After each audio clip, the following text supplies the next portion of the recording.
so blass aus und hilflos, als ich ging. Mein Gott. Und ich konnte nicht über meinen Schatten springen.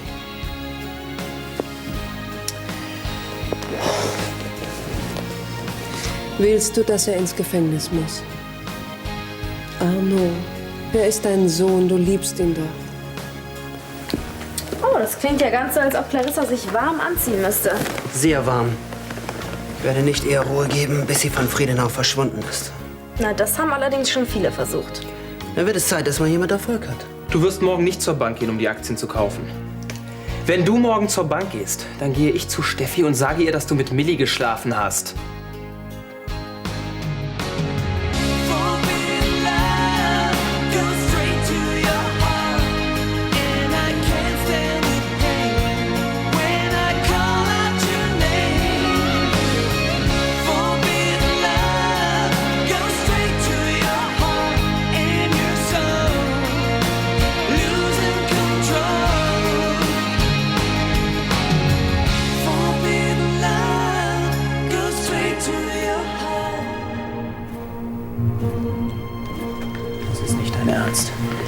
Du hast mir versprochen, dass die Sache mit Millie unter uns bleibt.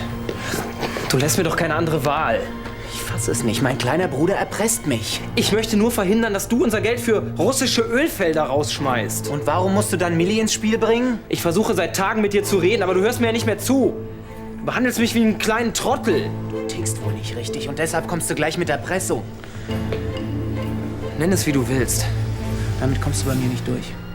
Ich werde die Aktien kaufen, ob es dir passt oder nicht. Gut. Dann überleg dir schon mal, wie du Steffi deine Affäre mit Millie erklärst.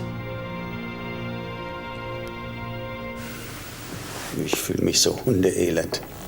Verstehe ich. Weißt du, anstatt glücklich darüber zu sein, dass Florian lebt, habe ich ihm genau das übel genommen.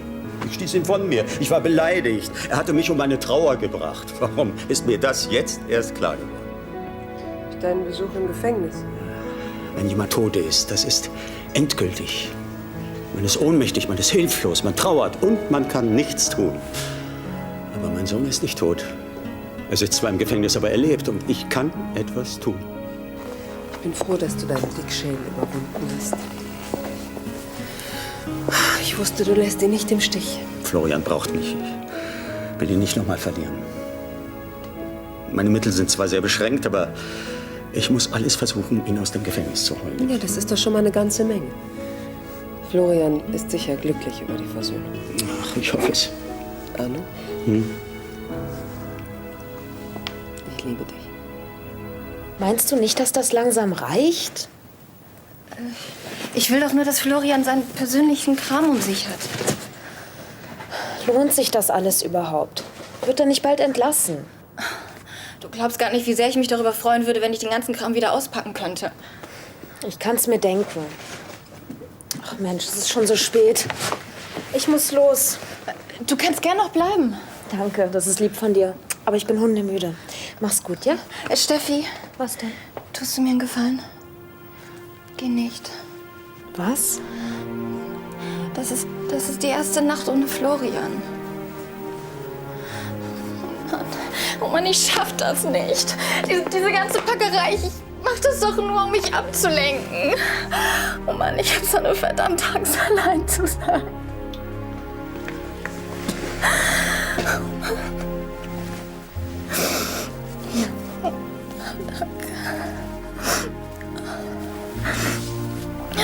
Ich meine, es wäre doch auch nur für heute Nacht, ausnahmsweise. Und alles, was du brauchst, habe ich hier. Ich meine, Nachthemd oder Handtücher, Ersatzzahnbürste. Kaum, als wenn es daran scheitern würde. Das heißt, du bleibst hier? Ja.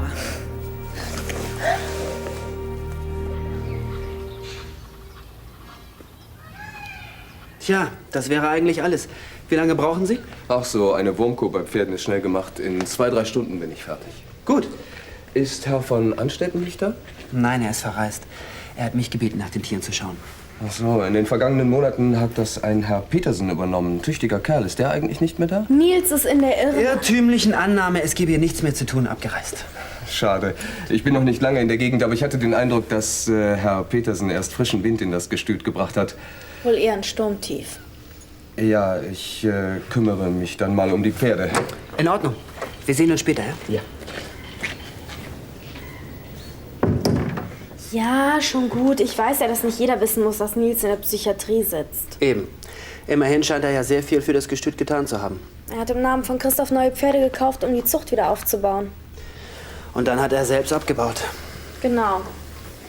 Christoph lag sehr viel daran, das Gestüt weiter auszubauen. Es war sein großer Traum, den alten Ruhm wieder aufleben zu lassen. Aber nach Nils Abgang konnte er es erstmal vergessen. Ja, und bevor Nils kam, gab es dann niemanden, der sich um das Gestüt gekümmert hat? Nee, irgendwie nicht so richtig. Na, ist auch kein Wunder. Du warst nicht da, Julia auch. Und Christoph hatte entweder keine Zeit oder er war verreist. Und Clarissa? Ja, warum hat sie sich nicht um das Gestüt gekümmert, jetzt wo sie wieder auf Friedenau wohnt? Ihr haben die Tiere doch immer sehr am Herzen gelegen. Glaub mir, die Zeiten sind vorbei. Clarissa will Friedenau für sich haben. Deswegen tut sie alles, um Christoph das Leben schwer zu machen. Deswegen interessiert sie auch das Gestüt nicht. Das bleibt abzuwarten.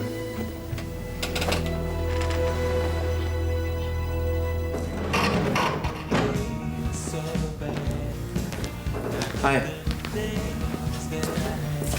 Musst du nicht in die Schule? Ich warte nur drauf, dass Steffi endlich aufsteht. Ich habe nämlich noch was mit ihr zu besprechen. Schon vergessen?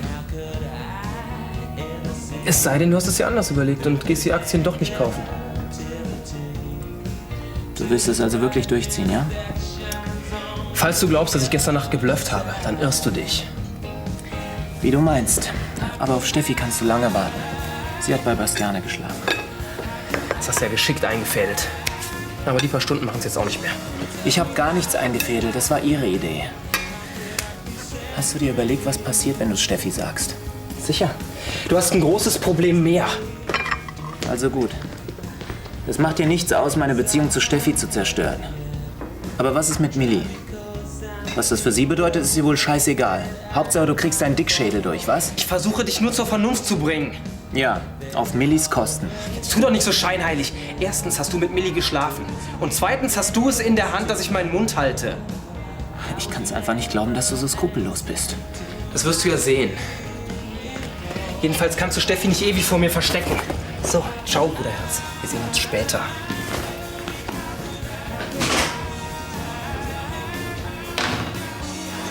Gleich werde ich mit dem Anwalt telefonieren, Strategien besprechen, wie Florian zu helfen ist. Vielleicht gibt es ja so etwas wie einen Präzedenzfall. Arno, ich finde das sehr, sehr großartig, wie du dich für Florian einsetzt. Aber solltest du nicht erst mal mit ihm reden? Er muss doch damit einverstanden sein, was du mit dem Anwalt vereinbarst. Ich finde, Florian darf auf gar keinen Fall das Gefühl kriegen, dass du über seinen Kopf hinweg entscheidest. Ich weiß nicht. Vor allem müsst ihr euch aber mal versöhnen. Die ganze Nacht habe ich darüber nachgedacht, wie ich das anstelle, was ich ihm sage. Wie wär's denn mit einem einfachen Tut mir leid?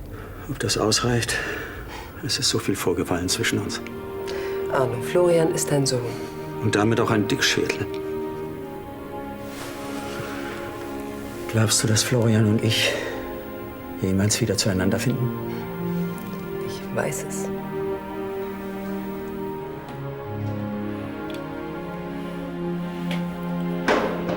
Ja, was hältst du davon, wenn ich dir einen kleinen Fernseher besorge? Sofern das erlaubt ist. Sicher, natürlich müssen wir den erst untersuchen. Gut, dann bringe ich dir nächstes Mal einen mit. Was würde ich nur ohne dich machen? Ach, Bastiane.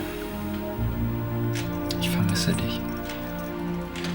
Ich dich doch auch. Diesen Zustand wirst du dich jetzt wohl gewöhnen müssen. Florian, bitte. Entschuldige. Gestern hat Steffi bei mir übernachtet. Wir haben noch ewig gequatscht. Es war super lieb von ihr. Die erste Nacht war besonders schlimm, nicht wahr? Und hat dich sonst noch jemand besucht? Gestern war mein Vater hier. Was hat er denn gesagt? Ach, unwichtig. Erst haben wir nur um den heißen Brei herumgeredet. Aber das ist doch schon mal ein Anfang. Es war alles nur hohles Geschwätz. Er weigert sich, meinen Wohnsitz bei ihm zu bestätigen. Also habe ich keine Chance, aus der U-Haft entlassen zu werden. Ja, aber... Dass er mich so hängen lassen würde. Ich will ihn nicht mehr sehen. Auf Wiedersehen, Herr Doktor. Ein Doktor? Henning, bist du etwa krank? Guten Tag, Charlie. Nein, das war der Veterinär.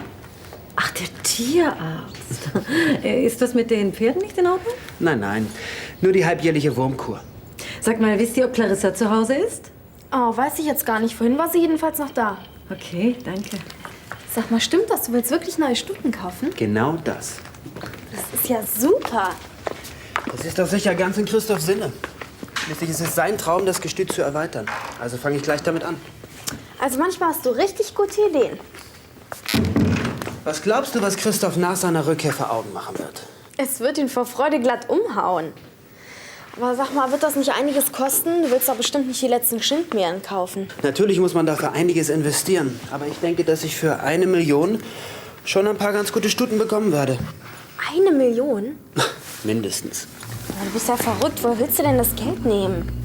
Mir wird schon was einfallen. Meinst du nicht, sein Eifer könnte für dich zum Problem werden? Lassen wir ihn doch. Je mehr er sich engagiert, desto eher wird er meine Hilfe in Anspruch nehmen müssen. Ja, aber hast du nicht gesagt, Henning ist viel stärker und unabhängiger geworden? Vollkommen richtig. Er hat in den letzten Jahren viel dazugelernt. Aber glaubst du im Ernst, er kann sich mit mir messen? Wenn du jetzt Ja sagst, kannst du gleich wieder gehen. Natürlich nicht. Also, was hast du vor? Henning wird von ganz alleine zu mir kommen. Dann werde ich ihn wieder unter meine Fittiche nehmen. Und du wirst sehen, es dauert gar nicht lange und ich bin die alleinige Besitzerin von Friedenau. Danke, das reicht für heute. So, du nimmst mir nicht übel, aber ich habe noch eine Verabredung mit einem anderen Schützling. Ah, du meinst Uli? Ja, ich bin einfach zu neugierig, ob er seinem Bruder diesen Aktienkauf ausreden konnte. Uli hat nämlich schon eine Menge von mir gelernt. Du bist wirklich unverbesserlich. Ach, Charlie, es ist nicht herrlich, 2 Söhne zu haben, auf die man seine Zukunft bauen kann?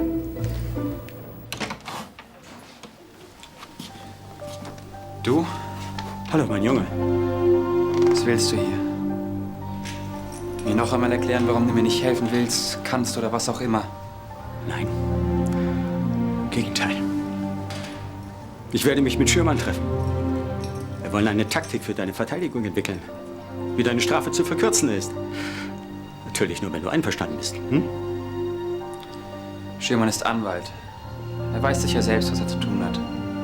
Ich kann mir nicht vorstellen, dass er deine Ratschläge nötig hat. Florian, bitte, Ich hätte gemeint von Erika, dass sie dich dauernd hierher schickt, aber ich komme auch allein zurecht. Bringen Sie mich zurück, mein Besuch möchte gehen. Warte. Ich bin nicht nur gekommen, um... Ich möchte dir auch sagen,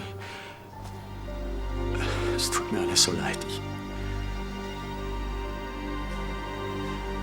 Was wolltest du denn von Christophs Anwalt? Er verwaltet auch sein Vermögen. So, jetzt dämmert's mir. Aber ohne Christophs ausdrückliche Zustimmung gibt er keine Gelder frei. Auch nicht, wenn es zum Besten für das Gestüt ist. Nicht zu machen. Naja, ist ja nicht so tragisch. Sprichst du halt einfach mit Christoph. Auf keinen Fall. Ich will Christoph nicht auf seiner Hochzeitsreise mit geschäftlichen Kram stören. Schließlich soll es eine Überraschung sein, wenn er wiederkommt. Tja, nun? Willst du deinen Plan aufgeben? Absolut nicht. Jetzt tritt Plan 2 in Kraft. Und der wäre? Clarissa. Ist doch nicht dein Ernst. Natürlich. Sag mal, spinnst du? Wieso? Clarissa gehören 50% von allem. Ich muss sie sowieso um ihre Zustimmung bitten. Warum soll sie dann nicht auch gleich als Investorin gewinnen? Weil sie erst vor kurzem versucht hat, dich loszuwerden. Oder hast du das etwa schon vergessen? Keineswegs. Aber das hat doch nichts mit dem Gestüt zu tun.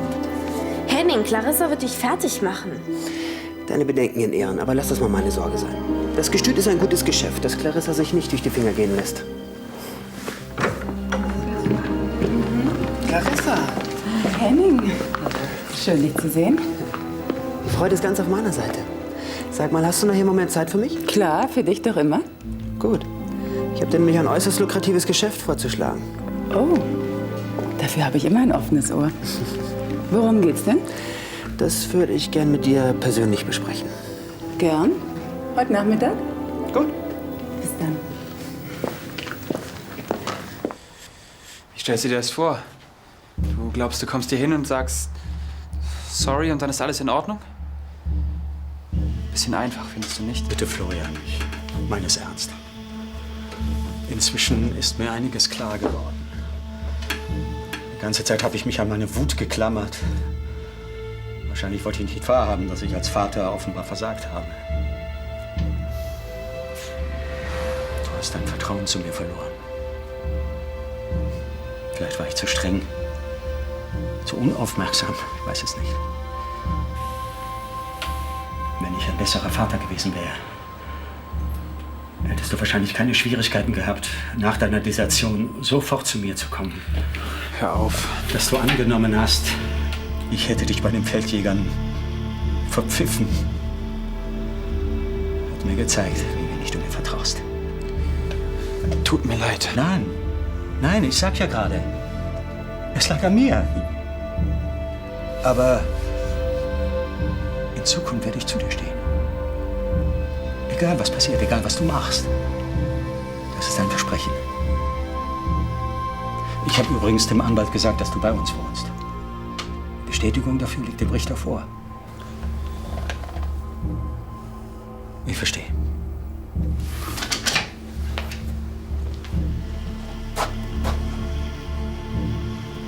Viel Glück, mein Junge.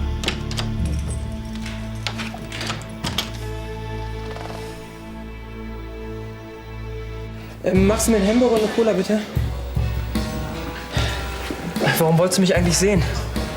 Nun, nach unserem Treffen gestern habe ich mir ehrlich gesagt ein wenig Sorgen gemacht. Wirklich? Naja, du brauchtest Hilfe von mir, die ich dir nicht gegeben habe. Und ich wollte, dass du meine Gründe verstehst. In gewisser Weise hast du mir schon geholfen. Ah ja? Hast du Nick also davon überzeugen können, die Aktie nicht zu kaufen? Naja, also nicht so ganz. Ich habe zwar ein ziemlich starkes Druckmittel, aber Nick glaubt irgendwie, dass ich nur bluffe.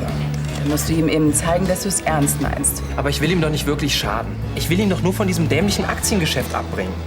Uli, manchmal muss man einfach zeigen, wer der Stärkere ist. Und wenn Nick glaubt, dass du nur leere Drohungen aussprichst, dann bringt dich das auch nicht weiter. Aber wenn ich die Drohung wahr mache, dann habe ich doch kein Druckmittel mehr gegen ihn in der Hand. Dann wird dir eben was Neues einfallen. Du bist doch kreativ, oder? Ja, schon. Na, ich weiß nicht. Nick ist immer noch mein Bruder. Ja, ganz genau. Er ist dein Bruder und nicht dein Vater. Und schon recht nicht dein Vorgesetzter. Lass dir nicht länger von ihm auf der Nase rumtanzen. Zeig ihm, wer der Stärkere ist. Clarissa, du hast recht. Das mache ich. Das ist mein Lieblingsneffe. Ja, ich muss jetzt weiter. Termine. Hier, das ist für dein Mittagessen. Danke, aber es ist viel zu viel. Ja, schon gut. Und Uli, wenn du Hilfe brauchst, ruf einfach an. Ich bin immer für dich da. Danke. Ach, Uli, denk an meine Worte. Beweise Nick, dass du es ernst meinst. Okay, Clarissa. Ich fürchte, meine Einsicht kam zu spät. Unsinn. Florian muss das auch alles erst mal verarbeiten. Das braucht eine Weile. Mir ist jetzt erst klar geworden, wie sehr ich mir diese Versöhnung gewünscht habe. Und wie schwierig es ist. Du hast den ersten Schritt gemacht. Das war unheimlich wichtig. Jetzt arbeitet die Zeit für dich. Zeit. Ich kenne euch beide doch. Florian ist genauso ein Sturschädel wie du. Der muss seinen Stolz auch erst mal überwinden. Es hat ihn überhaupt nicht berührt, was ich zu ihm gesagt habe. Er hat nicht mal mit der Wimper gezuckt. Er wird dir verzeihen. Ich leg dir das Geld hier hin.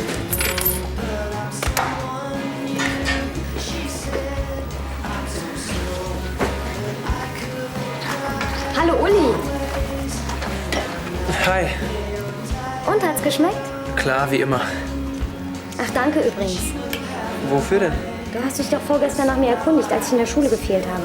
Hat mir meine Mutter erzählt. Das meinst du? Das ist doch nicht der Rede wert. Ich fand's jedenfalls sehr nett. Und wie geht's dir jetzt? Soweit ganz gut. Nur soweit? Das klingt nicht, als ob alles in Ordnung wäre. Naja, ich muss noch öfter an Nick denken. Aber ich habe jetzt kapiert, dass ich ihn endlich vergessen muss. Und ich denke, ich bin auf dem richtigen Weg. Das freut mich. Ich will jetzt wieder an mich denken und mich um mein Leben kümmern. Ich kann Nick und Steffi nicht ständig im Weg stehen. Das Letzte, was ich wollte, wäre, ihr Glück zu zerstören. Ich Ich hoffe, das Kapitel Nick ist damit abgeschlossen. Naja, jedenfalls wollte ich dir Danke sagen. Auch dafür, dass du Steffi gegenüber dicht gehalten hast. Schon okay. So, jetzt habe ich dich aber lang genug mit meinem Selbstmitleid gelangweilt. Quatsch. Ich bin noch verabredet. Mach's gut, Uli. Ciao. Entschuldige, dass ich nicht für dich und Uli mitgekocht habe. Macht doch nichts. Aber es war nicht mehr genug Gemüse da. Außerdem habe ich es echt eilig. Kein Problem, wir holen uns dann was. Wann gehst du mit Bastiane zu Florian? In einer halben Stunde. Das habe ich dir doch schon gesagt. Oh, verdammt, ich wollte noch duschen. Musst du doch nicht. Wann kommst du denn wieder? Keine Ahnung, weiß ich noch nicht. Jedenfalls schlafe ich heute Nacht wieder hier. So viel ist klar. Super. Na, das klingt ja nicht gerade begeistert. Was ist denn los?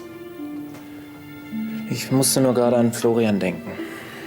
Ach so, Furchtbar. nicht wahr? Stell dir vor, uns würde sowas passieren. Ich meine, dass wir getrennt werden und nichts dagegen tun können. Schreckliche Vorstellung. Uns ist gar nicht bewusst, wie gut es uns eigentlich geht. Und wie glücklich wir sind. Ich liebe dich. Und ich will immer bei dir bleiben.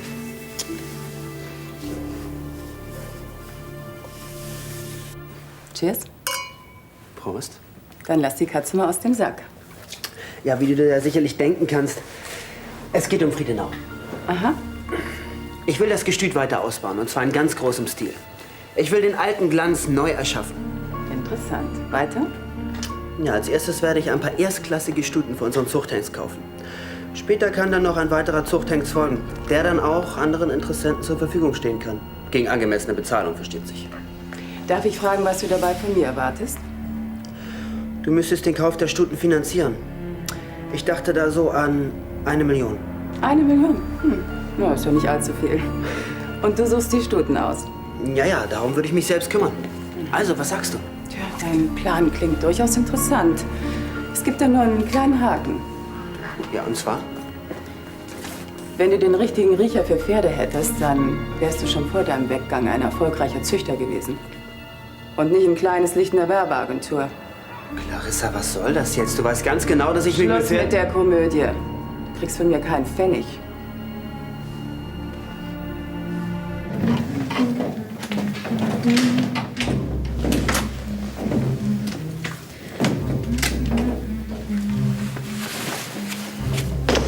Ach, da ist sie ja.